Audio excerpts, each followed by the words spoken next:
How about I you, think Dan? probably the best thing about the radio days was that as an actor you could stay fluent. You were in and out, the job was done. The ease and speed of radio, the absence of commitment, the absence of time spent, you could have all the thrill and all the challenge of a full performance with 4 rehearsals and the air show. Mm-hmm. And you didn't spend 8 hours driving to and from location and getting in and out of wardrobe and waiting for the young actors to learn how to do their parts. This is WSM in Nashville, and this is The Big Sound.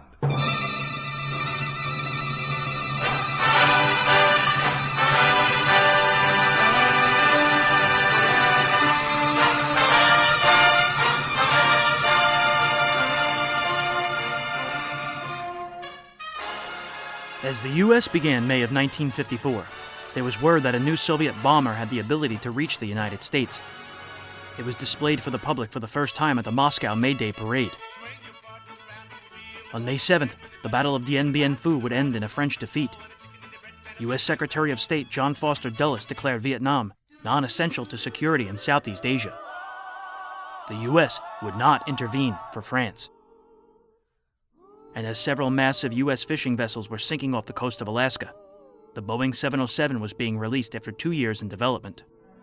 Now, before you ask, what's this all about, we'd like to tell you. This is about a radio station in Nashville, Tennessee.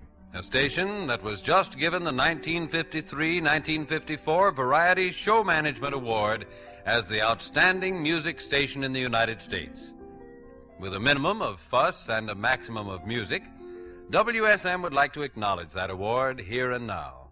And we do it with the big sound, the sound of our singers, musicians, and music.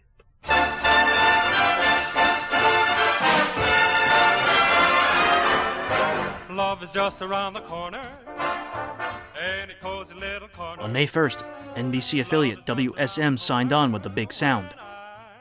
WSM is a 50,000-watt clear channel station located in Nashville, Tennessee. Founded by the National Life and Accident Insurance Company, the station's call sign stands for We Shield Millions. WSM first signed on October 5th, 1925. The next month, on November 28th, the WSM Barn Dance took to the air for the first time. On December 10, 1927, the program's host, Judge George D. Hay, referred to the show for the first time as the Grand Ole Opry. The Opry began running coast to coast on Saturday evenings in 1939. The show moved to the Ryman Auditorium in 1943. As it developed in importance, so did the city of Nashville, which became America's country music capital. By 1954, WSM was considered the outstanding music station in the country. That October 2nd, a teenage Elvis Presley would have his only Opry performance.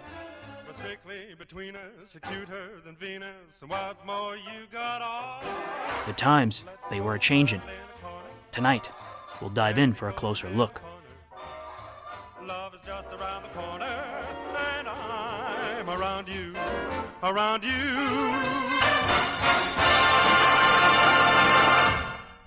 Hi, folks. This is Buddy Hall, transcribing for the more than 200 entertainers here at WSM.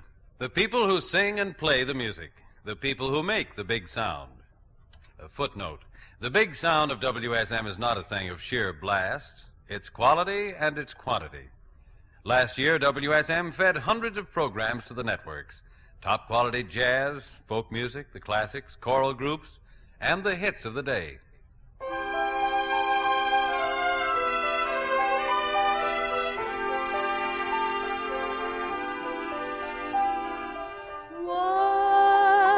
Once I had a secret love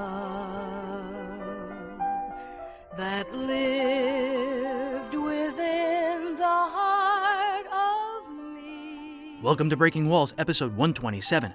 My name is James Scully. Tonight, we keep on with our look at 1954 by picking up in May, during one of the most important months of the decade. If this is your first time listening to Breaking Walls, welcome to the show. You can find this series on every podcasting platform and at thewallbreakers.com. So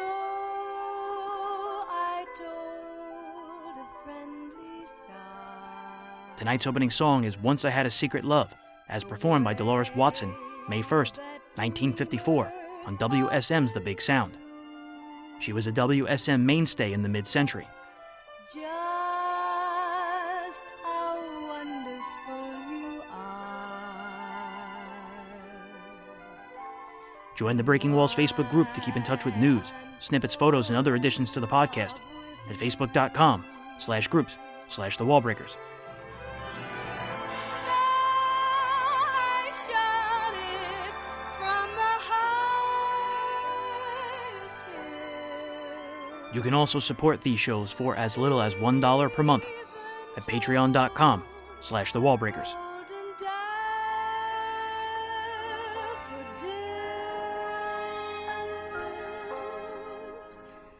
At last, my heart's an open door,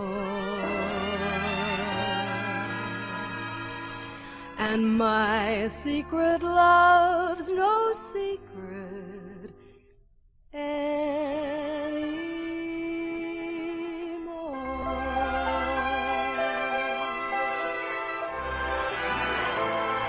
I shout it from the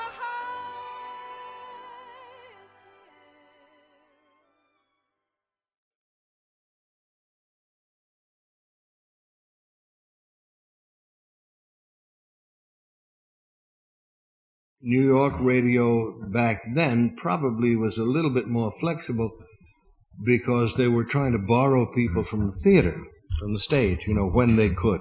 But I'm only guessing as to why it was different. I had no difficulty getting into commercial radio in New York because it was never an option. I was dragged across, still in uniform, from Air Force radio to civilian radio, still doing both, doing military and civilian shows in the same day, in the same week, still in uniform, waiting for points to pile up, the war long over. Because, as it happened, my immediate superior in the Air Force, Radio Propaganda Unit number 1, was in commercial radio, had been in commercial radio. We had been at school together in New Haven. We had done broadcasts together before the war on the Yankee Network in New Haven, Connecticut, with him playing the piano and me reading words. And then I found him as my director-producer. He was a captain, and I was closest they could get me to civilian. They kept on tearing stripes off my sleeves as fast as I could sew them up. And we went right across from Air Force Radio to the Carrington Playhouse. Elaine Carrington was the queen of soap opera writers in daytime soaps and had gotten a nighttime hour-long melodrama that would have been the radio equivalent of Dallas. And we had it on the air, I think it was CBS. And all of us who were in uniform were in there doing the Carrington Playhouse. So I never had any difficulty cracking New York radio.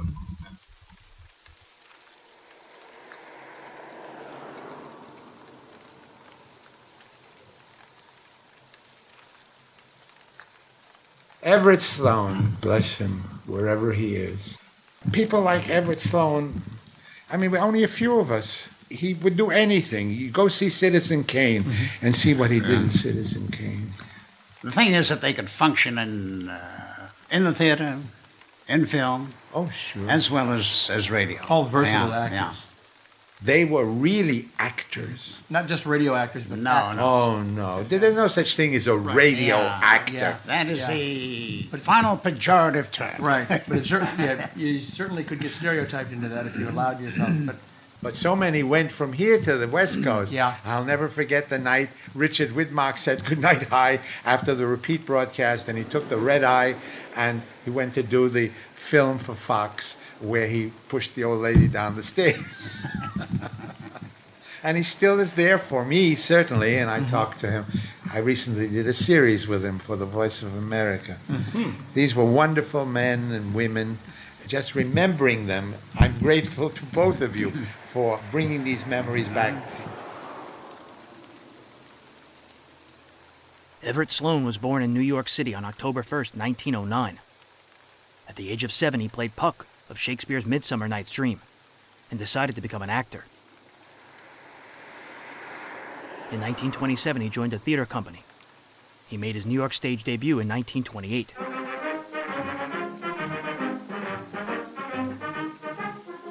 Today has published the most comprehensive treatise on Americanisms to date. The book, whose previous editions were read in England, translated into German. In the 1930s, Sloane was appearing on The March of Time. It was there he met a young Orson Welles. Welles hired Sloane to be part of his Mercury Theater. He moved from New York City to Los Angeles after Welles signed his contract with RKO. Sloane had a prominent role in Citizen Kane. In the 1940s, he worked on both coasts, guest starring in radio on Inner Sanctum Mysteries, The Shadow, The Mysterious Traveler, and in films such as The Lady from Shanghai, Journey into Fear, and Prince of Foxes. By 1953, he was being featured on TV and starring on radio in the 21st Precinct as Captain Frank Kennelly.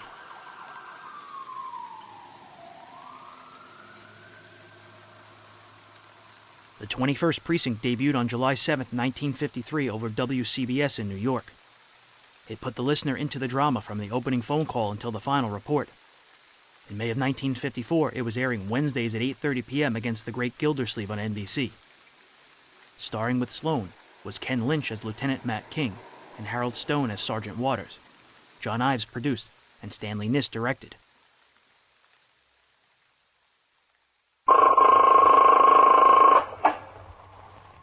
"21st Precinct, Sergeant Waters." Wait a minute, lady. Talk slower. I can't understand you. A man in the hall? What's he doing there? Yeah? Yeah? Was he drunk? You are in the muster room at the 21st Precinct, the nerve center. A call is coming through. You will follow the action taken pursuant to that call from this minute until the final report is written in the 124 room at the 21st Precinct. All right. I'll send an officer over right away. Well, don't worry about it. He'll be there right away. He'll take care of it. Yes, ma'am. 21st Precinct. It's just lines on a map of the city of New York. Most of the 173,000 people wedged into the 9/10 of a square mile between Fifth Avenue and the East River wouldn't know if you asked them that they lived or worked in the 21st. Whether they know it or not, the security of their homes, their persons, and their property is the job of the men of the 21st Precinct. The 21st, 160 patrolmen, 11 sergeants, and 4 lieutenants, of whom I'm the boss. My name is Kennelly, Frank Kennelly. I'm captain in command of the 21st. I was working my night tour, 4 p.m. to 8 a.m. It had been a quiet night in the precinct, and after I turned out the platoon for the 12 to 8, as superior officer on duty in the division during the night, I was called to the 23rd Precinct to supervise the patrol force on duty at a 3-alarm fire near the approach to the Triborough Bridge. I was still out of the precinct at 2:10 a.m. when Patrolman William F. Coley, assigned to post number 4, approached a call box on York Avenue to make his hourly ring.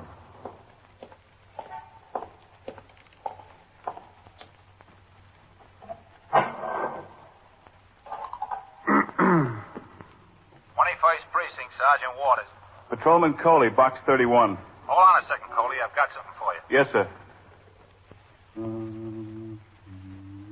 Listen. Walk around to 341 there. Yeah. A party named Healer's called in. There's a drunk sleeping in the hallway. Okay, Sergeant. When you get it cleaned up, ring in again. You'll take your meal. Yes, sir.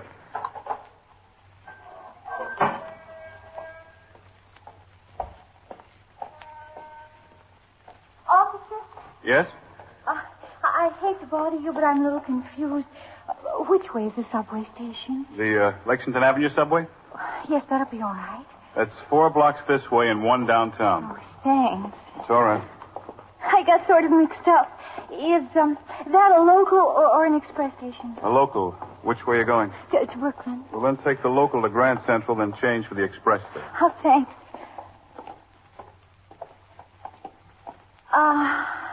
Yes? Do you smoke? Yes, ma'am, but not on the job. Look, officer. What? There's just 1 or 2 cigarettes smoked out of this package. I'd like to sell it to you for a nickel. Madam, I Please. I've got 10 cents. I need 15 to ride the subway. Oh. Please take what's in the pack of cigarettes and give me a nickel. It's a bargain. It's really a bargain. Look, I don't want your cigarettes, lady. You can see I'm dressed all right. I'm not a tramp. Yeah, I can see that. That's right. It's really a long, sad story. I'd rather not go into it if you don't mind. You don't have to. You want to borrow a nickel? I want to sell you my cigarettes. That's not necessary. Here.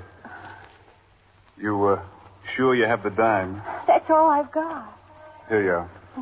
And here are your cigarettes. Oh, forget it. I can afford to be that generous. Where can I send it to you? Forget it. It's nothing. Oh, look, I certainly appreciate it. You don't know how much I appreciate it. It's all right. I know how you feel. I don't know what to say. You see, I'm not a tramp. It's okay, lady. Oh, I've got a job in this building. Now, you just walk over to Lexington Avenue in downtown 1 block. Well, thanks a lot. It's okay. I certainly appreciate it, really. Yeah.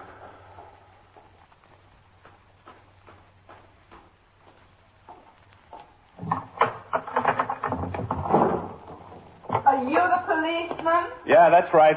He's on the second floor landing, passed out drunk, right outside of my door almost. Look, the downstairs door is locked. Can you press the buzzer? All right. Just a second.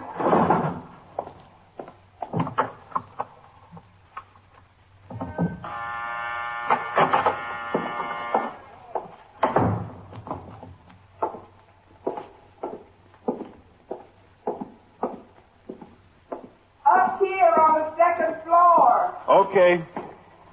He's still here. He's still passed out. All right, I'm coming. How to get in here, I don't know. Well, don't worry about it. I'll take care of him. An old man like that will lose all his self-respect. Hey, Pop. Pop, come on, wake up. What's the matter? Come on, Pop, sit up. You ought to be ashamed of yourself. Ashamed of yourself. That's it, Pop. That's it. What are you doing here? Oh, sleeping, that's all. Just sleeping. Look, don't you know better than to get drunk in other people's hallways? I'm not drunk. I was just sleeping. Look, Pop, you can kid yourself, but you can't kid me. No, I'm not drunk. I'm 78 years old. I never had a drink in my life. Then what were you doing here? What were you doing in this hallway? I was sleeping. Can you stand up? Of course I can stand up, but... The idea. Coming into a hallway and sleeping. Well, I wanted to sleep someplace. Don't you have a home? No, not anymore. You live someplace, Pop. Where? If I lived someplace, I'd be there. I wouldn't be sleeping in the hallway. Why did you have to pick my hallway right outside of my door? I'm sorry. I didn't know it was your hallway. Any hallway had been good enough. What's your name, Pop? You called me Pop. Now, come on, will you? Pop is good enough. Look, old-timer, it's 2 o'clock in the morning, and we're going to wake up the whole building. Now, what's your name, and where do you live? My name is Pop, and I don't live anyplace. Look, I can't stand here and waste time with you. I can take you down to the station house, and we'll get it settled there. He's not drunk. What do you want to do that for? Lady, you sent for the police. I thought he was drunk. You can take me to the station house if you want to. I don't care. Look, I want to be reasonable. Just tell me your name and where you live and what you were doing here. And we'll see if we can get the whole thing straightened out. You saw what I was doing here. I was sleeping. Well, what's your name? Pop. All right. You have a phone, don't you, Mrs. Heelis. Mrs. Bertha Heelis. You have a phone? Yes, I have a phone. We go inside so I can ring in. Yes, we can go inside. But what are you going to do with him? He wasn't drunk. I was mistaken about that. Look, I don't know what to do with him. That's what I want to ring in for. Let them tell me. Patrolman Coley rang into the station house and explained the situation to Lieutenant Gorman, the desk officer on duty. He was instructed to bring the man to the station house, and for this purpose, an RMP car was sent by radio to the address. In the meantime, the fire in the 23rd Precinct had been extinguished, and I returned to the 21st. It was 2:25 a.m. when I got out of the car, crossed the sidewalk, and walked up the 3 stone steps into the muster room of the precinct house. It is required by the manual of procedure that the commanding officer sign the blotter immediately upon leaving or entering the station house, and I went around the desk to comply. Hello, Captain. Sergeant? 21st Precinct, Sergeant Waters. Hello, Red. Captain? All right, hold on. Lieutenant, Yeah. Cahill is ringing in. He reports one male at Roosevelt Hospital in that auto wreck. Kessler went over in the ambulance. All right, tell him to resume patrol until Kessler rings in that he's ready to be picked up. Yes, sir. Okay, Red, it's all yours. Big fire up there, Captain? Yeah, Red. It burned out this one building almost completely. Ran about 30 families out on the street. Lucky it's a warm night. Yeah. And we had to reroute bridge traffic. Nobody hurt, was there? No, the alarm was turned in fast. Come on, Pop. Right up to the desk. Where? Where do you want me? Right here is all right. Here he is, Lieutenant. Hello, Captain. Coley? You still won't tell you his name, Coley? No, sir. Will you tell me, Pop? Well, if I wouldn't tell him, why should I tell you? What's this all about, Coley? Well, he was sleeping in the hallway, Captain. The lady who called in thought he was drunk. I wasn't drunk. I never had a drink in my life. Well, what were you doing there, Pop? Sleeping. Look, Pop, we don't want to put you in jail. Let's get it straightened out. What's your name? Well, I'm not so sure jail would be so bad. At least there's a bed in jail. The floor in that hall is kind of hard. What about your family? What about them? Where are they? Can we get in touch with them? I'd rather go to jail. It wouldn't be any problem. Sleeping in a hallway, that's disorderly conduct. Maybe you call it disorderly conduct. I was just sleeping because I was tired. How old are you? 78. I was 78 in March. Don't you have any money? Well, I've got $3, $4. Look, don't you want to tell us your name? No, I thought I made that clear. Well, how can we help you out? I don't know that you're trying to help me. If you are trying, I don't know that I want your help. We are trying to help you. Maybe so, but I'm still not going to tell you my name. All right, Coley. Let's see what's in his pockets. Put your hands up on the rail, Pop. Well, I don't want to let you search me. Oh, look, it's the law, Pop. We're required to search all prisoners. Well, if it's the law, I don't want to go against that. Oh, Lieutenant. Yeah. I think I saw an alarm yesterday. Missing persons report on a 78-year-old man. Did you? I think so. All right, go see if you can locate it. Yes, sir. Right away, Captain. $3.88. Yeah, I was pretty close about the money. I said between $3 and $4. A pipe, some tobacco. You're not going to take that pipe away from me. I've had that 16 years. You'll get it back, Pop. One key, a door key. You can throw that away. I don't know why I'm carrying it around. Well, that's all. No identification, Coley? Not a thing, sir. Look inside your suit coat pocket. See if there's a label. Yes, sir. You won't find the thing now. There's no use looking. No label, Captain. Nothing here. I think I found the alarm, Captain. Now, come on, Pop. We don't want to waste any more time. Description fits. We should be out catching robbers. I better get that. Excuse me, Captain. Yeah? Put me in jail if you want to. Pop, is your name John W. Lowfield? 21st Precinct, Sergeant Waters. Is it? We have a missing persons alarm for a John W. Lowfield, age 78 years old, put out yesterday morning by his daughter, Mrs. Elizabeth Heppel, 42 West 79th Street.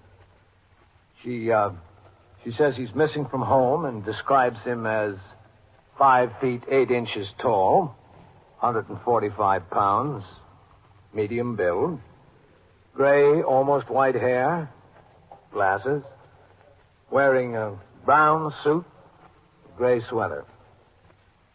Well, this suit's brown, isn't it? And the sweater's gray. Are you John W. Lowfield?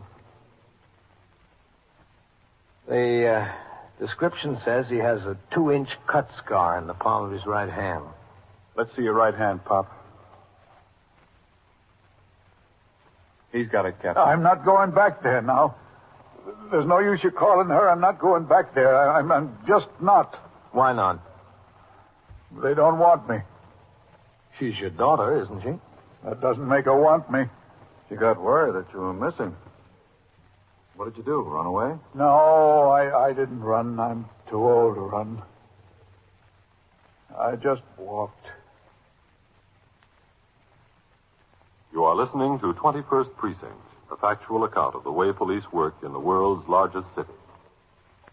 If you were to sit down and list some of the rights and freedoms that you have, you'd probably list the big things like, freedom of speech, freedom of the press, freedom of religion, and others. Well, those are mighty important. But what about the little things? Things you don't think about much because you pretty well accept them as a matter of course, like choosing the business or profession you want to go into. You know, in some countries, you work at the job assigned to you with no free choice at all. Or like getting as much education as you can in schools that are open to all. In some countries, education is only for the privileged few. Or take a little thing like buying a house or renting an apartment for your family. There are places in this world where you live right where you're told. Have you ever thought about why you're allowed these free choices? Why you accept it as your right? It's because such free choices are guaranteed to you and your children and to generations in the future. To be exact, it's in Article 9 of our Bill of Rights. The men who wrote our Constitution and our Bill of Rights put this in just in case they forgot to mention something important in the others. It says, the enumeration in the Constitution of certain rights shall not be construed to deny or disparage others retained by the people. You get that? It's not left to Congress or the President or any special group. These rights belong to all of us, to the people. It's one of our freedoms. Now back to 21st Precinct and Captain Kennelly. Because John W. Lofield, the 78-year-old man found sleeping in the hallway at 2 o'clock in the morning, was the subject of a missing persons alarm, he was not booked in on the charge of disorderly conduct. Instead, he was taken upstairs to the 21st Detective Squad to await disposition of the case. In the meantime, Lieutenant Gorman, the desk officer, informed the Manhattan Communications Bureau, which in turn put out a cancellation of the alarm on the teletype. According to established procedure, the desk officer in the 20th Precinct on the west side of Manhattan sent a patrolman to the residence of Mrs. Elizabeth Heppel, the daughter of John W. Lofield, who reported him missing, to notify her that he'd been located. At 3:15 a.m., while I was out on patrol of the precinct, Detective Edward D. McInerney returned from his meal. Carrying a paper bag, he walked in the front door of the station house, through the back room, and up the stairs to the 21st Detective Squad.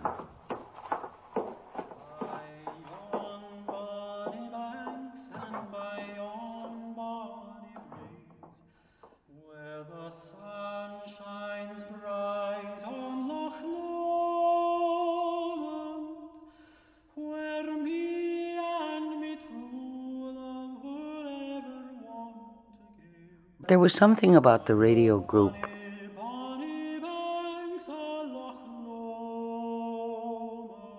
well, the time was different, of course. But I think the people involved in radio, the performers I'm talking about now,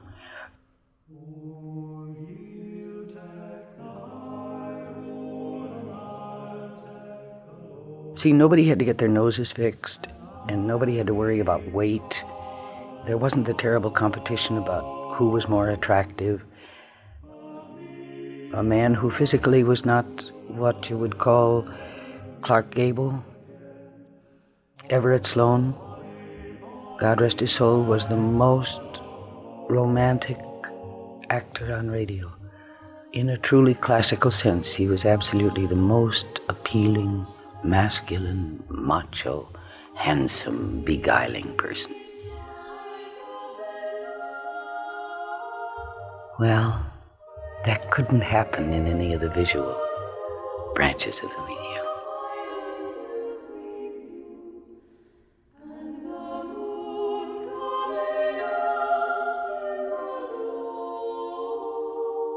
Everett Sloane continued to be a busy actor until 1965.